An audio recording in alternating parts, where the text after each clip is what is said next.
Selamat siang, Bu Asih, Kak Hafiz, dan teman-teman semua. Perkenalkan, kami dari kelompok 1, tugas besar pengenalan komputasi. Sekarang kami akan menjelaskan proyek yang telah kami kerjakan. Sebelumnya, izinkan kami untuk memperkenalkan diri. Nama saya Stefanus Nehemia, NIM 1662152. Saya Revan Agidus Radio, NIM 1662102. Saya Kendri Adri, NIM 166211157. Saya Najwa Zahra, NIM 166212227. Baik, yang pertama ada analisis data. Ini mungkin sebagai mengantar. Sebelumnya sudah diajarkan di kelas bahwa ada data, information, knowledge, dan juga wisdom. Di proyek kita kali ini, kita menggunakan dataset tentang video game. Nah, di dalam dataset itu kita ada banyak data atau juga fakta. Fakta-fakta ini berisi tentang nama-nama game dan juga kuantitas dari penjualannya. Nah, dari situ kita bisa mendapatkan informasi. Informasi itu apa? Informasi itu adalah dari data-data itu kita mencari hubungan sebab akibatnya. Nah, dari informasi-informasi yang kita dapat dari data-data tersebut, kita nanti bisa menemukan sebuah pola. Nah, pola-pola ini yang nantinya akan menjadi knowledge kita, akan menjadi pengetahuan kita. Nah, dari informasi yang sudah ada, kita bisa menggunakan informasi tersebut sebagai pengetahuan untuk memprediksi tentang hal-hal apa yang akan terjadi di masa depannya. Selanjutnya ke deskripsi data. Dataset yang kami gunakan untuk proyek ini adalah data yang berisikan video games dan penjualannya di seluruh dunia. Format dan ukurannya, kami menggunakan data dari sumber vigichartz.com dengan format data.csv, ukurannya 1,54 MB, dan data kami berisi 16 kolom dengan 16.719 baris. Selanjutnya untuk karakteristik data kami ada 3, ada kategorikal nominal, kategorikal ordinal, dan juga kuantitatif. Untuk yang nominalnya ada name, platform, year of release, genre, publisher, dan developer. Untuk ordinalnya hanya ada rating. Dan untuk kuantitatifnya ada jumlah penjualan dari berbagai negara, dari secara keseluruhan global. Ada juga critic score, critic count, user score, dan juga user count. Lanjut ke statistik. Berikut adalah statistik dari data kami. Dari persentil global sales, bisa terlihat bahwa berlaku Sturgeon's Law, di mana kualitas 90% terbawah tidak sebanding dengan 10% atas, yaitulah Sturgeon's Law. Lanjut ke slide berikut. Lanjut ke visualisasi data, 1 perbandingan kategori. Grafik ini menunjukkan 10 game dengan penjualan terbesar di PC. Bisa terlihat bahwa The Sims 3 memiliki spot nomor 1, dilanjutkan dengan World of Warcraft dan Diablo 3. Lanjut ke grafik berikut. Grafik ini menunjukkan bahwa game dari seri yang sama punya kedudukan yang berdekatan. Insight yang kami dapatkan adalah bahwa game lanjutan dari seri yang sukses cenderung juga dapat sukses. Lanjut. Lalu grafik ini kami dapat insight bahwa warga Amerika Utara cenderung lebih suka action. Jadi jika ingin membuat game yang berlaku di Amerika Utara, game tersebut sebaiknya bergenre action. Lanjut. Lalu dari grafik yang berikut ini, terlihat bahwa PS2 dan DS jauh mengalahkan PS3 dan lainnya. Ini menunjukkan bahwa walaupun PS2 dan DS tidak secanggih PS3, namun mereka ahead of its time. Itulah mengapa total games mereka jauh lebih banyak. Selanjutnya ada visualisasi data untuk penampilan perubahan terhadap waktu. Dapat dilihat, pada tahun 1995, penjualan games mulai meningkat dan mencapai puncaknya pada tahun 2005 hingga 2010. Kemudian menurun hingga saat ini. Next.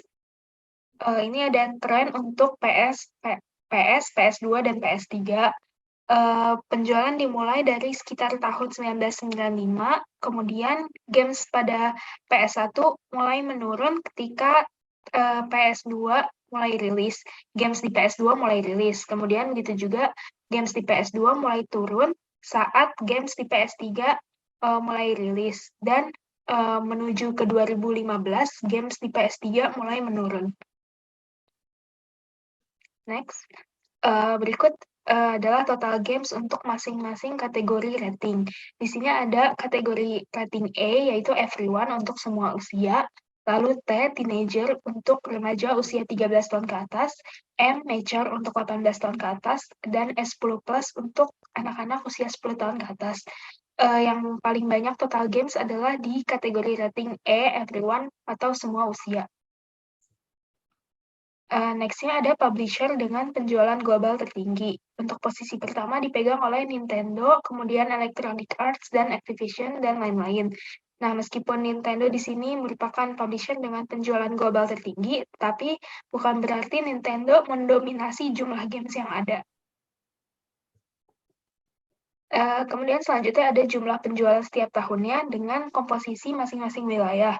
Nah, di sini di grafik yang bawah bisa dilihat bahwa hampir setiap tahunnya Amerika Utara mendominasi untuk total penjualan games. Oke, sekarang kita masuk ke bagian plotting relationship. Jadi di sini tuh kami membandingkan beberapa kolom seperti kritik score vs global sales. Jadi apabila semakin tinggi kritik skornya, maka semakin tinggi juga global sales-nya. Yang grafik di kanan ini sama seperti yang kiri, cuma kami lebih perjelas saja dengan tidak mengambil data-data yang tinggi, yang tinggi. Nah, untuk user score vs global sales ini kurang lebih kesimpulannya sama dengan yang tadi, kayak semakin tinggi user score-nya, maka semakin tinggi juga global sales-nya. Ini grafik yang lebih jelas. Oke, sekarang kita masuk ke bagian korelasi. Jadi korelasi itu apa sih? Jadi kayak angka-angka di sini itu buat apa? Gitu. Jadi apabila angkanya mendekati ke 1, maka dapat dibilang itu semakin berkorelasi. Nah, kalau mendekati 0 tidak berkorelasi, dan jika mendekati -1 itu bisa dibilang berkorelasi tapi berbanding terbalik.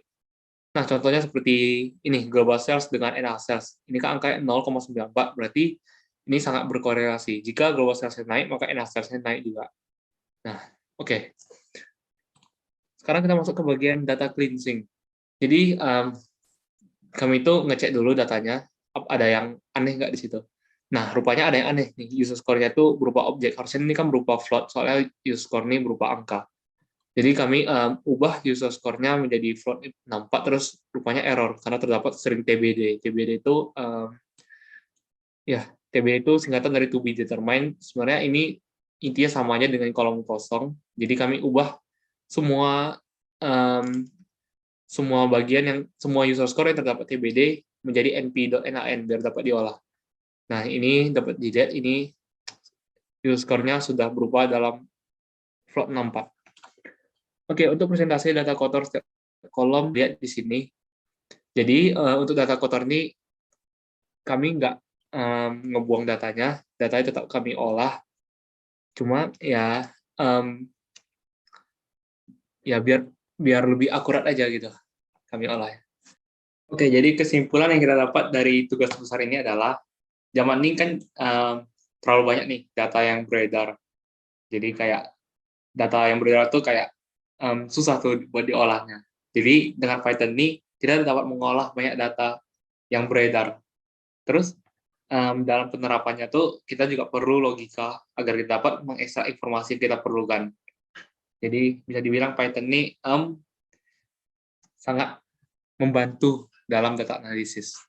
Untuk lesson learn-nya kami mempelajari berapa pentingnya data analisis. Jadi dengan data analisis ini kami dapat memperoleh sangat banyak insight yang dapat kami gunakan untuk proses pengambilan keputusan. Selain itu, kami juga belajar bahwa menetapkan tujuan sangatlah penting sebelum menganalisis data. Jadi kayak tanpa menetapkan tujuan, insight kita peroleh pun tidak bermakna. Oke, jadi itu aja dari kelompok kami. Sekian dan terima kasih.